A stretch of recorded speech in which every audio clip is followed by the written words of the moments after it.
गणतंत्र दिवस पर चाक चौबंद हुई सुरक्षा व्यवस्था। जम्मू कश्मीर पुलिस ने जगह जगह की नाकेबंदी, शहरों, राष्ट्रीय मार्गों, सीमावर्ती इलाकों में सख्ती।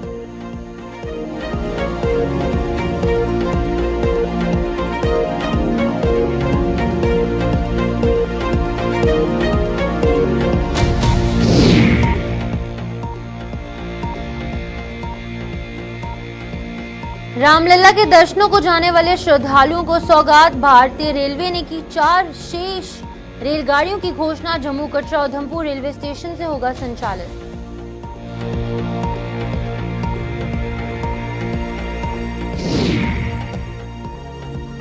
ट्रैफिक पुलिस की कार्यप्रणाली पर उठ रहे सवाल। डोडा भरत रोड पर घंटों जाम में फंसे लोग। अवैध पार्किंग के खिलाफ नहीं चल रहा अभियान।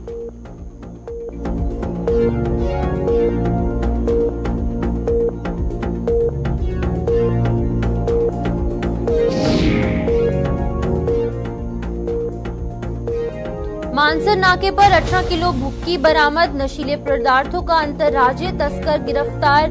एनडीपीएस एक्ट के तहत दर्ज किया मुकदमा।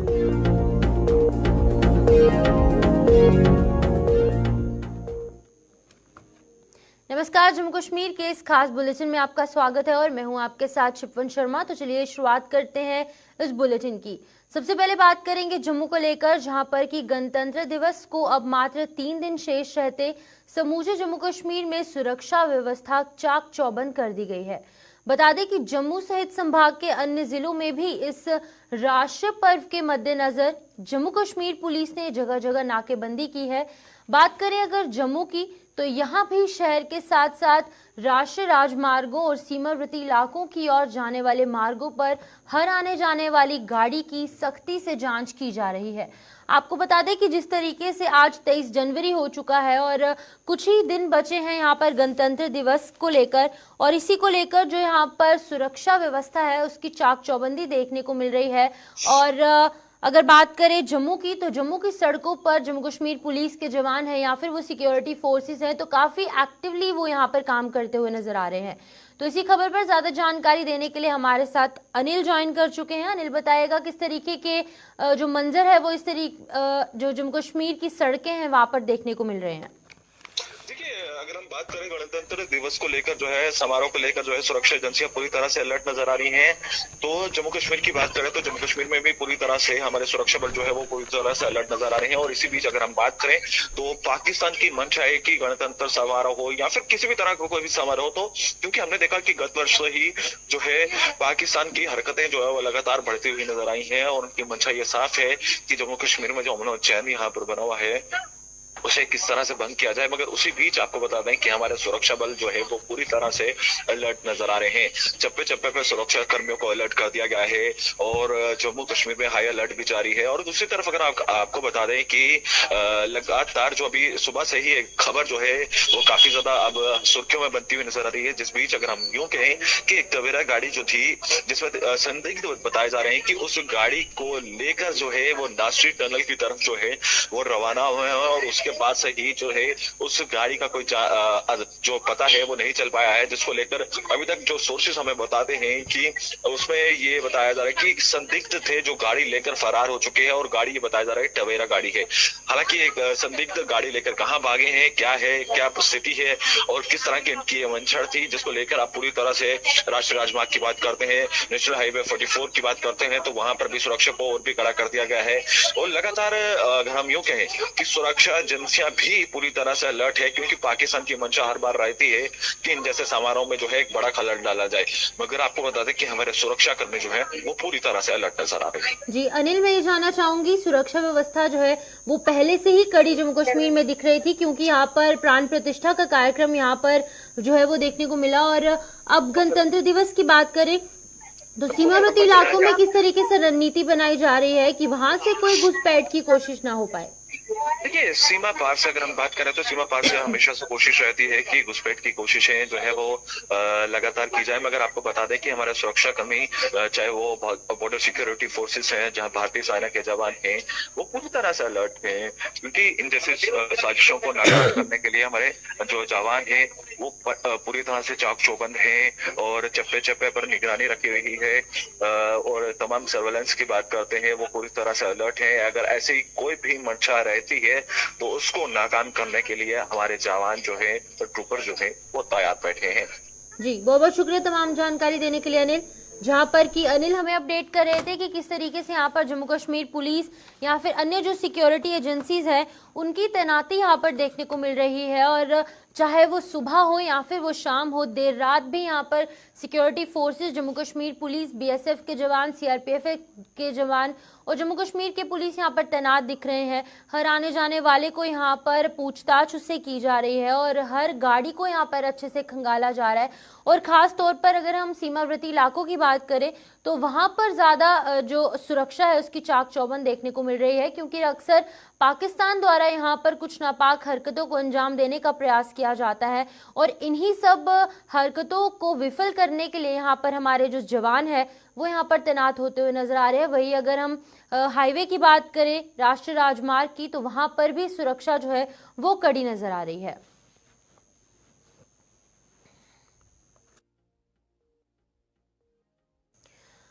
अगली खबर की ओर बढ़ेंगे, बात करेंगे जम्मू की। तो भारतीय रेलवे ने जम्मू से रामलला के दर्शनों को जाने वाले जो श्रद्धालु हैं उनके लिए एक बड़ी सौगात देते हुए जम्मू, उधमपुर और श्री माता वैष्णो देवी कटरा से 4 विशेष रेलगाड़ियों को चलाने की घोषणा की है।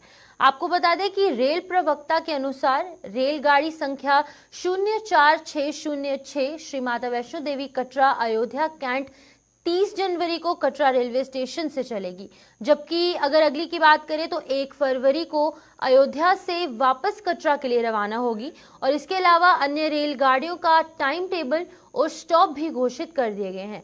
इस खबर पर हम अपडेट लेंगे, लेकिन आपको पहले बता दें कि एक बड़ी सौगात जो है वो यहाँ पर राम भक्तों के लिए निकलकर सामने आई है, जहां पर कि हमने बीते कल देखा 22 जनवरी का जो दिन है वो सुनहरे अक्षरों में लिखा जाएगा। प्राण प्रतिष्ठा हुई यहाँ अयोध्या में। उसके बाद जो लोगों में उत्साह है वो बहुत ज्यादा बढ़ चुके हैं और लोग ज्यादा से ज्यादा ये कोशिश कर रहे हैं कि वो अयोध्या जाए, वहां पर खुद पहुंचकर फिजिकली जाकर वहां पर जो रामलला की मूर्ति वहां पर स्थापित की गई है उसके दर्शन करें। लेकिन उसके बाद यहाँ पर ये भी निकलकर सामने आया है, जो भारतीय रेलवे जो है, रेलवे डिपार्टमेंट द्वारा यहाँ पर एक बड़ा कदम उठाया गया है कि 4 और नई ट्रेन जो है वो संचालित की जाएंगी। और इसी को लेकर अगर हम बात करेंगे तो वैष्णो देवी की बात हो, चाहे वो कठुआ की बात हो या फिर वो उधमपुर की बात हो, तो इसको लेकर वहां पर भी व्यवस्थाएं जो है वो देखने को मिल रही है। तो इसी खबर पर ज्यादा जानकारी देने के लिए हमारे साथ शिल्पा ज्वाइन कर चुकी हैं। शिल्पा, बताइएगा इन गाड़ियों का संचालन जो है वो किस तरीके से देखने को मिलेगा? रामलला के दर्शन करने के लिए अगर राम भक्त जो है वो अयोध्या जाना चाहते हैं तो रेलवे के द्वारा 4 विशेष ट्रेन जो है वो चलाई जाएंगी। मैं आपको बता दूं कि 30 जनवरी को पहली ट्रेन चलेगी, साथ ही साथ 2 फेब को, और उसके बाद 6 फेब को, और साथ ही साथ 7 फेब को जो है, यानी कि ये 4 ट्रेन चलने वाली है। 30 जनवरी को जो ट्रेन सबसे पहले निकलेगी अयोध्या के लिए वो श्री माता वैष्णो देवी कटरा से चलेगी। उसके बाद आपको बता दें कि 1 फेब को जो है वो वापस आएगी। उसके बाद वो जो 2 फेब को निकलेगी वो उधमपुर रेलवे स्टेशन से निकलेगी, और उसके बाद वो 4 फरवरी को जो है वो अयोध्या से वापस आएगी। 6 फरवरी को जम्मू के रेलवे स्टेशन से ये ट्रेन जो है वो अयोध्या के लिए निकलेगी। उसके बाद 8 फरवरी को ये वापस आएगी, और जो 7 फरवरी को निकलेगी वो कटरा रेलवे स्टेशन से निकलेगी, और ये 9 फरवरी को आएगी। मैं आपको बता दूं कि ये जो ट्रेनें हैं इनका नाम जो है वो आस्था रखा गया है, और ये ट्रेनें एक फेरा लगाएंगी जहां पर अलग अलग स्टेशन पे ये ट्रेनें रुकेंगी।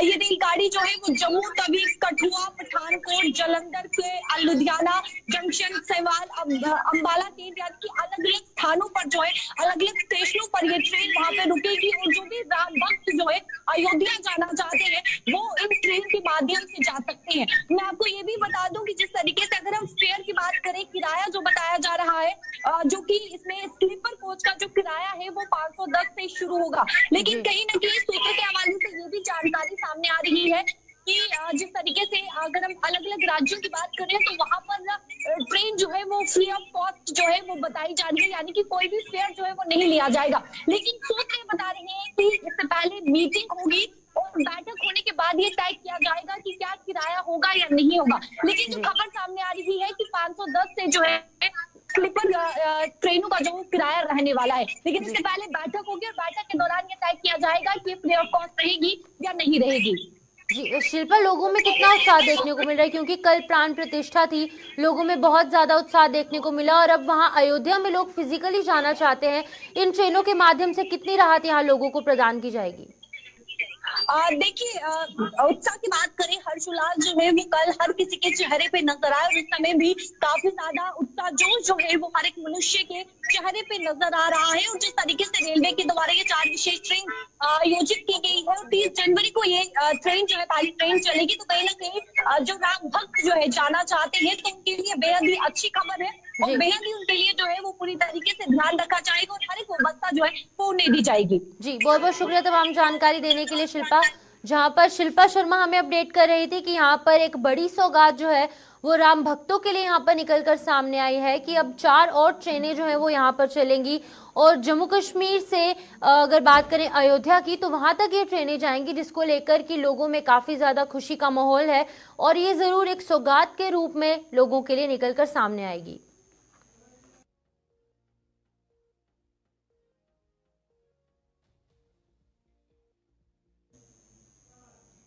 तो चलिए अब डोडा की ओर रुख करते हैं। बता दें कि डोडा में ट्रैफिक पुलिस की कार्यप्रणाली पर लोग लगातार सवाल उठाते आ रहे हैं। ट्रैफिक पुलिस की बात करें तो उनके द्वारा डोडा भरत रोड पर अक्सर लगे रहने वाले जो जाम है उसका संज्ञान न लिए जाने से लोगों को आवाजाही में कई दिक्कतों का सामना करना पड़ रहा है। वहीं इस रोड पर अवैध पार्किंग और जगह जगह लगे निर्माण सामग्री के ढेर यातायात के सुचारू संचालन में बाधा बन रहे हैं और लोगों की माने तो ट्रैफिक पुलिस और जिला प्रशासन आंखों पर पट्टी बांधे हुए है। इस खबर पर हम अपडेट लेंगे हमारे साथी वसीम से, लेकिन आपको बता दें कि जिस तरीके से यहाँ पर आप तस्वीरों में भी देख सकते हैं कि यहाँ पर ट्रैफिक व्यवस्था काफी ज्यादा उथल पुथल होती हुई नजर आ रही है और ट्रैफिक जाम का मंजर हमेशा से यहाँ पर डोडा की सड़कों पर देखने को मिलता है। तो इसी खबर पर ज्यादा जानकारी देंगे हमें वसीम। वसीम, बताइएगा किस तरीके का मंजर वहां देखने को मिलता है? अक्सर इस तरीके की खबरें भी आती हैं कि वहां पर ट्रैफिक विभाग जो है वो अच्छे तरीके से काम नहीं कर रहा, क्योंकि वहां पर पार्किंग भी नहीं है और निर्माण सामग्री भी यहाँ पर रोड्स पे है और ट्रैफिक जाम भी अक्सर देखने को मिलता है।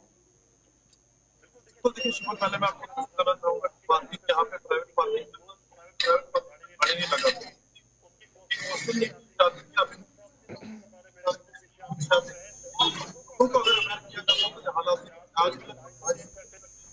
एरिया है, वहाँ पे ट्रैफिक जैम देखने को मिला, जिससे लोगों ने सवाल उठाए।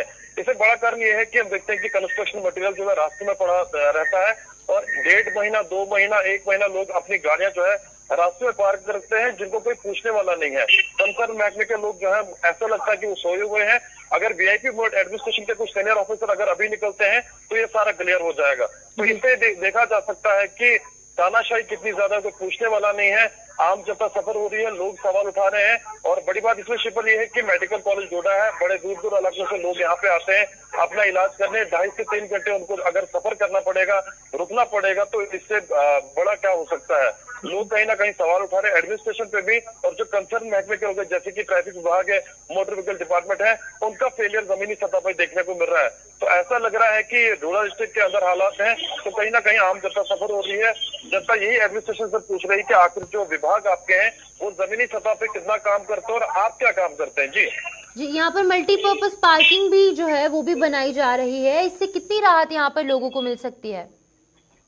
बिल्कुल शिल्पा, देखिए अगर मल्टी स्टोरी कार पार्किंग का जिस तरह से काम लगा है, मुझे लगता है 2.5 से 3 साल और लग सकते हैं। जिस तरह से उनका काम काफी तेजी से चल रहा है तो आने वाले टाइम में लोगों को सहूलियत मिल सकती है अगर वो पार्किंग यहाँ पे रह सकती है।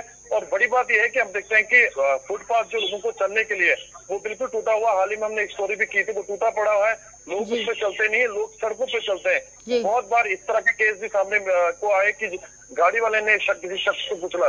तो अपने आप में एक बहुत बड़ा सवाल है, लोगों ने जो है रास्तों पे कब्जा किया हुआ है, शॉप्स के बने रास्तों पे इंक्रोच किया हुआ है, तो ये चीजें सुधारना एडमिनिस्ट्रेशन का काम है, कंसर्न महकमे का काम है, म्युनिसिपल काउंसिल का काम है, वो जमीनी सतह पे बिल्कुल भी काम नहीं कर रहे हैं। तो यहाँ के जो एडमिनिस्ट्रेशन के लोग हैं उनको आने वाले टाइम में बड़ा संज्ञान लेना चाहिए, ताकि आने वाले टाइम में लोगों को इस तरह की दिक्कत न झेलनी पड़े। जी बहुत बहुत शुक्रिया वसीम, हमारे तक तमाम जानकारी साझा करने के लिए। डोडा से वसीम गट्टू जो है वो हमें अपडेट कर रहे थे। यहाँ पर लगातार लोगों की एक ही मांग है कि ट्रैफिक व्यवस्था को सुचारू रूप से संचालित किया जाए, और लोगों को यहाँ पर भारी दिक्कतों का सामना करना पड़ता है क्योंकि यहाँ पर ट्रैफिक जाम की व्यवस्था जो है वो पुथल होती हुई नजर आ रही है। यहाँ पर प्रशासन से मांग की गई है कि जल्द से जल्द मल्टी स्टोरी कार पार्किंग का जो काम है वो खत्म किया जाए ताकि लोगों को यहाँ पर राहत मिल सके।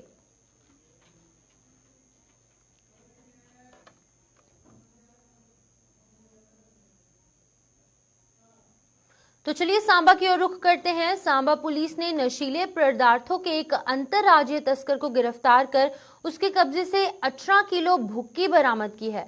आपको बता दें कि पुलिस को यह सफलता मानसर में लगाए गए नाके पर तब मिली जब श्रीनगर से सांबा की ओर आ रहे एक टैंकी से जांच के दौरान उसमें से भुक्की की खेप बरामद की गई है।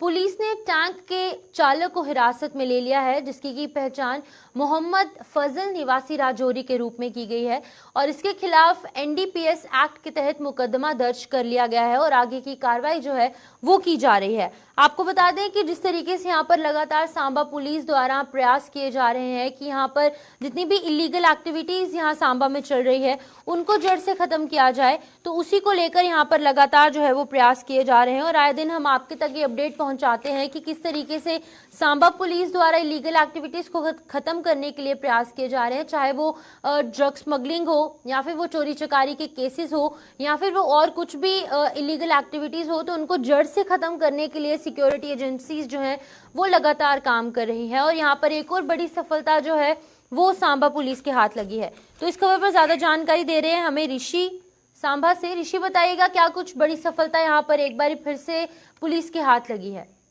देखिए, बिल्कुल आपको बता दें कि लगातार जो सांबा पुलिस इस समय काम कर रही है नशे को खत्म करने के लिए, उसी को लेकर सांबा पुलिस ने मानसर इलाके में एक गैस टैंकर इंटरसेप्ट किया जो कि कश्मीर से ये जो है सांबा की तरफ आया था और मानसर के इलाके में जब ये पहुंचा तो पुलिस को एक इनपुट था, उसी इनपुट के हवाले से पुलिस ने इस जब गैस टैंकर के अंदर जांच शुरू की यानी चेकिंग करना शुरू की तो उसके एक ड्राइवर सीट के पास एक बॉक्स था, उसके अंदर जो है एक बैग रखा हुआ था जिसमें लगभग 20 किलो के आसपास जो भुक्की थी वो उसमें रखी हुई थी, जिसे पंजाब के किसी एक इलाके में पहुंचाने की कोशिश तस्कर द्वारा की जा रही थी। और पुलिस ने मौके पर पहुंचकर इस गाड़ी यानी इस टैंकर को भी सीज कर लिया और इसमें जो तस्कर है वो भी पुलिस ने गिरफ्तार कर लिया, जिसकी पहचान सामने आई है। मोहम्मद फैजल भट्ट के रूप में इसकी पहचान हुई जो कि डिस्ट्रिक्ट राजौरी से ताल्लुक रखता है और पुलिस ने एनडीपीएस एक्ट के तहत मामला दर्ज कर आगे कार्रवाई शुरू कर दी है और जो बुकिंग रिकवर की गई है पुलिस ने ये भी सीज कर ली है।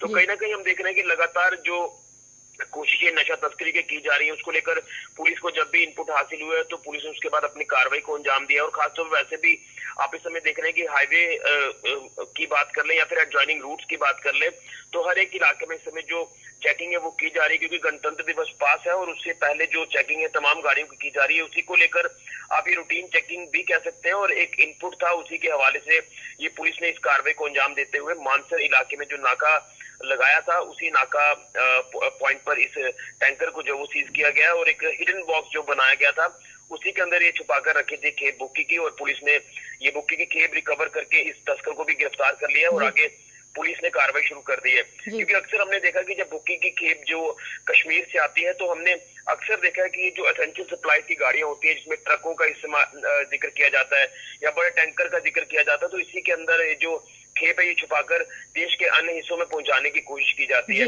एक तरफ हम ड्रग्स को लेकर बात कर ले जो देश के अन्य हिस्सों से यहाँ पर आती है और यहाँ से जो कश्मीर से पॉपी शराब हुक्की जो है ये देश के अन्य हिस्सों में आती है। तो ये जो नशे की लेन देन की प्रक्रिया हमें लगातार देखने को मिल रही है, इसी को खत्म करने की पुलिस इस समय जो कोशिश कर रही है उसी का एक नतीजा है कि इसमें ये जो कार्रवाई है ये पुलिस ने की है और इसमें कामयाबी पुलिस ने हासिल करते हुए इस तस्कर को भी गिरफ्तार कर लिया जो कि डिस्ट्रिक्ट राजौरी से ताल्लुक रखता है। जी जी जी ऋषि, बहुत बहुत शुक्रिया तमाम जानकारी देने के लिए।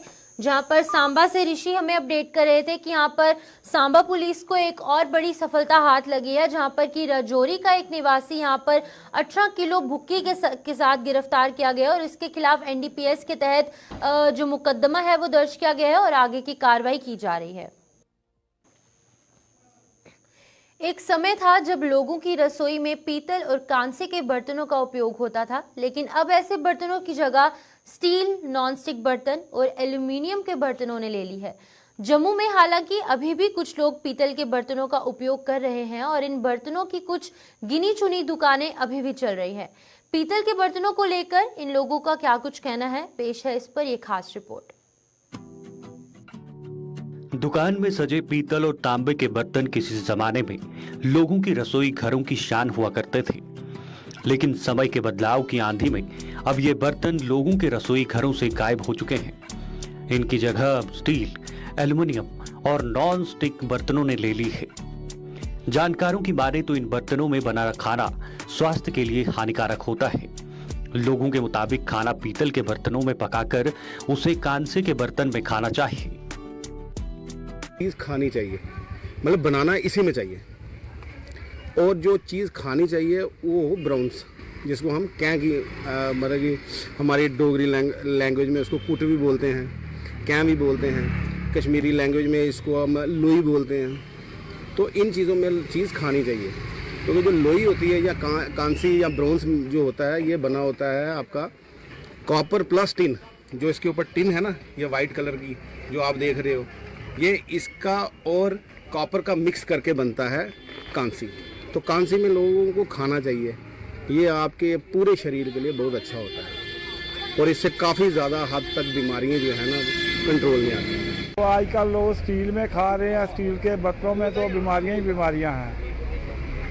तो यह है कि कली करने का बर्तन बिल्कुल साफ शुद्ध हो जाता है, उससे यह है कि उससे 100 किस्म की आदमी को जो है वो एनर्जी मिलती है उस कली से। बाकी स्टील में तो कुछ भी नहीं है, बीमारियाँ ही बीमारियाँ हैं। फिर भी लोग आजकल लोगों के पास टाइम ही नहीं है आने का, इनके पास कोई आता ही नहीं, लोगों को पता ही नहीं है। वहाँ पर चाचा जी कड़ी करते हैं, टेस्ट आता है उसमें पित्तल के बर्तनों में, उसमें बहुत टेस्ट आता है। पहले लोग पित्तली रखते थे, क्या और पित्तल रखते थे, तौलिया भी क्या की पित्तल की होती है। अब दुनिया भी चेंज हो रही है, आजकल लोग प्लास्टिक में खा रहे हैं, लोग यूज एंड थ्रो में खा रहे हैं, वो बीमारियों का कारण। जानकारों के मुताबिक पीतल को तांबे और जिंक से तैयार किया जाता है और इसमें पका खाना स्वास्थ्य के लिए लाभदायक होता है। जो पीतल के बर्तन होते हैं ना, ये 2 चीज़ों से बनते हैं, एक कॉपर प्लस जिंक। जब इन चीज़ों को प्रॉपर क्वांटिटी में मिक्स किया जाता है ना, तो पीतल तैयार होती है। अब जो पीतल के फ़ायदे ये हैं कि ये तो सेहत के लिए अच्छा होता है, मतलब हमारी बॉडी में किसी चीज़ की कमी हो, जैसे कोई जिंक की कमी हो, कॉपर की कमी हो, तो ये पूरा करता है। और जो ये कली आप देख रहे हैं, इसको हम अपनी लैंग्वेज में कली बोलते हैं, लेकिन इंग्लिश लैंग्वेज में इसको टिन बोलते हैं। अब जो ये टिन है ना, ये आपके हार्ट के लिए भी अच्छी है, लीवर के लिए भी अच्छी है और ब्रेन के लिए भी अच्छी है। पीतल के बर्तनों को कली करने का काम करने वाले कारीगरों के मुताबिक मौजूदा समय में लोग हजारों रुपए कपड़ों पर खर्च करते हैं, लेकिन स्वास्थ्य को ठीक रखने वाले बर्तनों पर पैसा खर्च कर राजी नहीं है। साढ़े लोग सिल्वर लेंगे तो बस रोटी खाएंगे, कपड़ा पा लेंगे, 50,000 का लहंगा पा लेंगे, मगर इन्हों को भांडा नहीं हो। भांडे च बड़े फायदे ने कि साढ़े अंदर जाती कली, अंदर जाके और नाड़ां भी ठीक करती है। इन्हें दवाइयां ही बनती पित्तल हिस्से लेंगे, अगर सेहत कढ़ाई हो, पतीला हो, कोई चीज़ गिलास हो, पित्तल ठीक है। अगर तुहानू रब ने सब कुछ दिता तो फिर अच्छी चीज़ वरतो। जो 4 दिन कटने 4 दिन कटो, तुहानू कोई बीमारी नहीं लगी, वो बीमारी। कुछ लोगों का यह भी मानना है कि पीतल के बर्तन की उम्र लंबी होती है और इसमें पके हुए खाने को खाने वालों को स्वास्थ्य भी ठीक रहता है। यही नहीं, पीतल के बर्तनों के खराब हो जाने के बाद भी उनके कुछ पैसे मिल जाते हैं, लेकिन स्टील के बर्तन का खराब होने पर उनका कुछ नहीं मिलता। ये जो कली का जो है ना, इससे जो बर्तन है उसकी लाइफ, बर्तन की भी लाइफ बनती है। बर्तन की भी लाइफ बनती है और इसमें जो यूज करता है उसके लिए भी अच्छा है। इसको जो भी इसमें खाना खाएगा उसको विटामिन कुछ मिलेगा ही मिलेगा उससे। स्टील है, स्टील क्या है, स्टील का बर्तन टूट गया फेंक दो, उसका मिलता भी कुछ नहीं है उसका। बाकी जो कली वाले जो बर्तन हैं जो पित्तल के या क्या के, उनका लास्ट में भी आप बेचोगे तो उनको पैसे मिलेंगे आपको। स्टील में कुछ नहीं मिलता है। हाँ, पीतल के बर्तनों में मौजूद पोषक तत्व पके हुए खाने के साथ सीधे शरीर में प्रवेश करते हैं, जो शरीर को सेहतमंद रखते हैं। लेकिन इतने गुणकारी बर्तनों को त्याग कर लोग बीमारियों को दावत देने वाले नॉन स्टिक और स्टील के बर्तनों को अपनी रसोई घरों की शान बना रहे हैं। वीडियो जर्नलिस्ट विजय कुमार के साथ अश्वनी चंदेल की यह रिपोर्ट।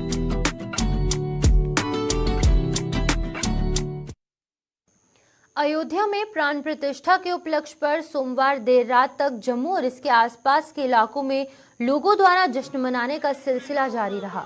मंदिरों के अलावा हर गली मोहल्ले में लोगों ने भगवान राम का गुणगान किया और आतिशबाजी कर इस दिन को पर्व के रूप में मनाकर धर्म के प्रति अपनी आस्था जताई। सुंजवा की बात करें, सैनिक कॉलोनी और शहर के अन्य इलाकों में भगवान श्री राम के जयकारों से जो है वो पूरे इलाके में गूंजते हुए नजर आए।